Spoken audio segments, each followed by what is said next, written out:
All right, so I don't know what happened there. We'll continue back up with my thoughts after 4 weeks of being in the Philippines, which is 1 month.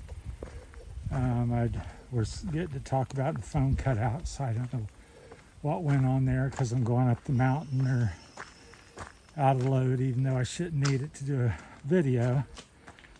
But yeah, I could reiterate a couple things on this. I was talking about this is the 4-week update. So I've been here since last month. Got here about the same day last month. Landed in Manila. And yeah, the people are friendly. The scenery's beautiful, at least out in the province where I'm at. Endless countryside and hills, and if you have the fitness and desire to want to walk or have a motorbike or something to get out and see these areas, just very beautiful and peaceful. People are friendly when you get into a little more populated areas. Some of the small province towns. Stop and show you another picture of some of the beauty here. There's a little opening in the trees. I don't know what I can see, but anyhow, just beautiful. It's about a 1,000-foot drop there into the valley. Off to my left, big hill mountains across the road there, and some power lines. And off to the left, which I don't think we can see anymore, is the ocean, but it sets down in there. So very close to the ocean, about a half mile away. So, but where I was at in the other videos, some of the expenses. So, and I've really not been too budget oriented. My goal the first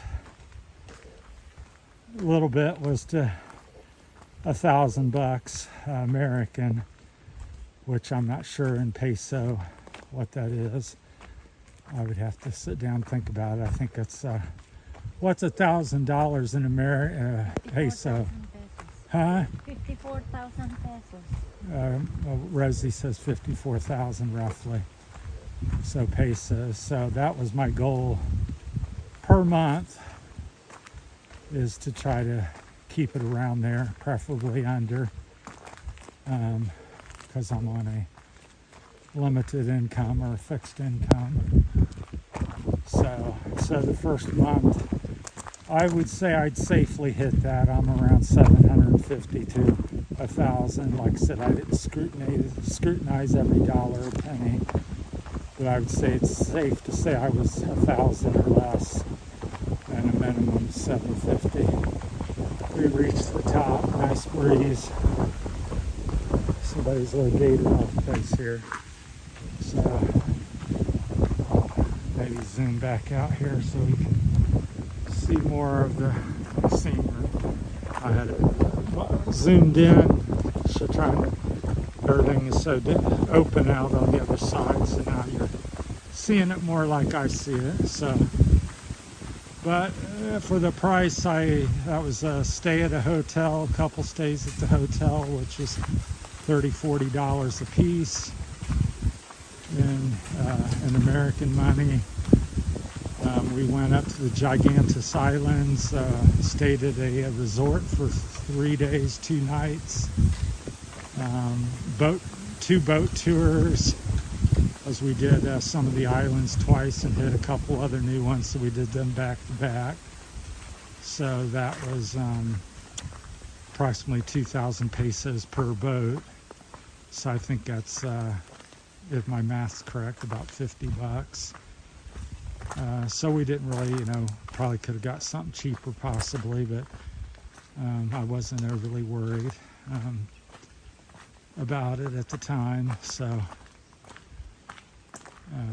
but all total last month, like I said, with all the little extras and stuff, we hired an attorney. That was $40. We just pretty much did what we wanted to do. Rides into town, ate where we wanted to eat. But we, like I said, have a house here and stayed in that, so we really don't have no house payment. just electric and the normal type of things that you'd be paying for a house out here. So that makes it kind of nice. So I would say a budget for the Philippines would be, if you want to really, not have much transportation, and and you're in the province, you could probably live, $500-ish. If you go out 2 or 3 days a week and do what we do, 1,000, 1,500. I would say you can live pretty good and have your own car or motorbike for somewhere around 1,500 to 2,000 would be approximate what would be needed. And these prices and things could be varied, just like with us. We don't have a house payment, so that frees up 200, 300, 400 a month, or some number like that. So we can either save the money or put that towards other things we want to do. But that's kind of where my thoughts on that. It's really difficult to say this is what it's absolutely going to cost, because everybody has different taste in what they want to eat, how often they want to do stuff. I'm pretty happy when I'm not going out and about, which is not that often. Like today, we're walking. We bought a couple bottles of water or something, and that's our expense. We might get a little ice cream or something, so we might spend 300 or 400 pesos or something today, because we're simply going for a hike, and that's going to take 4 hours of our, at least 4 to 6 hours of our day. And so if you enjoy that activity, then you're going to save a lot more money than running around town and paying jeepneys and trike riders to do this and that for you. So even though that's not too terribly expensive, I think the bus rides are the cheaper ones typically, but they're a little more restrictive because they just go stay on the main road. The little trike riders will zip you up and down places that the bus won't go. So they all have their place and purpose.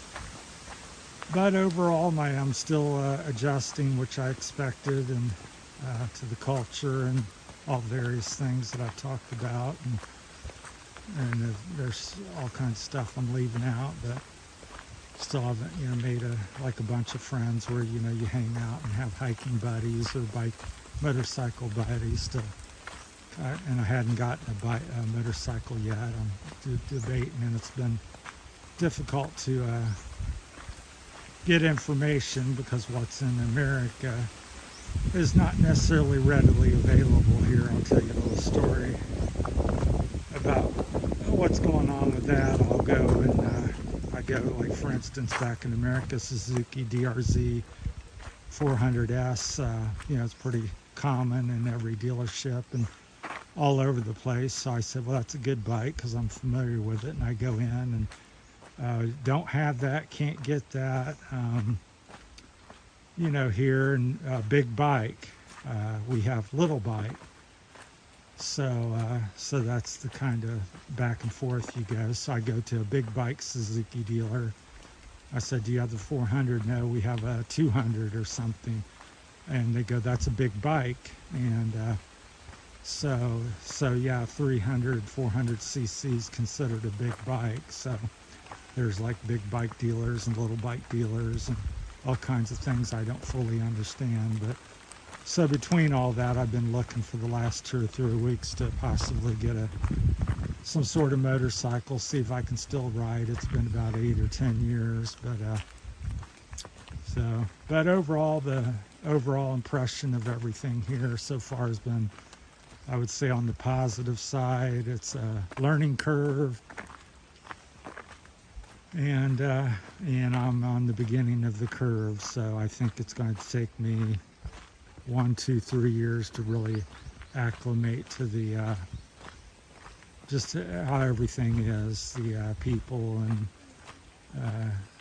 just socially, and where to go and what to do and stuff like that. So because here in the province and on Visayas Islands, people, not everybody is real fluid in English. Everybody understands some, but for the most part, it's not real easy to have a good conversation with most people. I would say that I've met.